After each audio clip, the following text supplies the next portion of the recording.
সকালে আম্মু আর কি দাদা দাদুকে দেখতে যাওয়া এই উঠাইতে যাওয়ার সময় দেখে যে দরজার এই জায়গায় কাটা। তো এটা দেখে আম্মু আর কি এই দরজাটা খোলা ছিল আর এটা হইতেছে এই দরজাটা আটকানো ছিল। তো আম্মু ঘরের ভিতরে যেতে আর কি চিৎকার শুরু করে দেয় যে ঘরে সবকিছু ভাঙচুর করা, ওলট পালট করা। তো এটা দেখে আম্মু আর কি দাদাকে ডাক দিতে গেছিল, ধাক্কা দেওয়ার সাথে সাথে দেখে যে তাদের দেহ নিথর হয়ে পড়ে আছে। 2 দিন আগে আপনার কামলা আনছিল আপনার করুটিয়ার হাটে থেকে।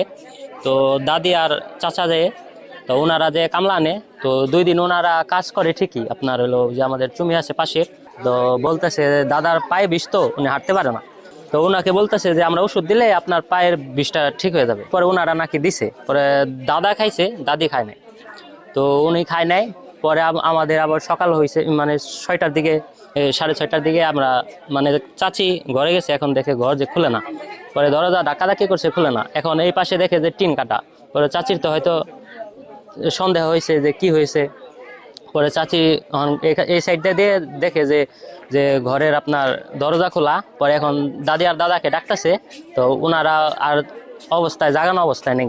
তো আরেকটা যেটা ধারণা করা হচ্ছে, তাদের বাড়িতে 2জন ডেলিভার ছিল।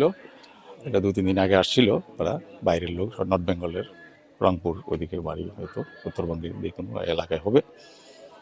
তো ধারণা করা হচ্ছে তারা ওই ঘটনার সাথে সম্পৃক্ত থাকতে পারে। তো সেই হিসাবে আমরা খতিয়ে দেখতেছি, ফার্স্ট ময়নাতদন্ত হচ্ছে, তারপরে আমরা কারা করতে পারে সে বিষয়ে আমরা আমাদের তদন্তের পরবর্তী বেরিয়ে আসবে। ঠিক আছে। আমার একটা স্মার্ট সিদ্ধান্তে 25% গ্যাসের খরচ কমেছে। ভাবছেন কিভাবে? সাধারণ গ্যাস স্টোভ বদলে আমি এনেছি আরএফএল গ্যাস স্টোভ। এর সাইন্টিফিক নজল ও ব্রাস বার্নার ক্যাপ সমানভাবে তাপ ছড়িয়ে রান্না করে দ্রুত। তাই গ্যাসও বাঁচায় 25%, টাকাও বাঁচে 25%। আরএফএল গ্যাস স্টোভ নিরাপদ ও গ্যাস সাশ্রয়ী।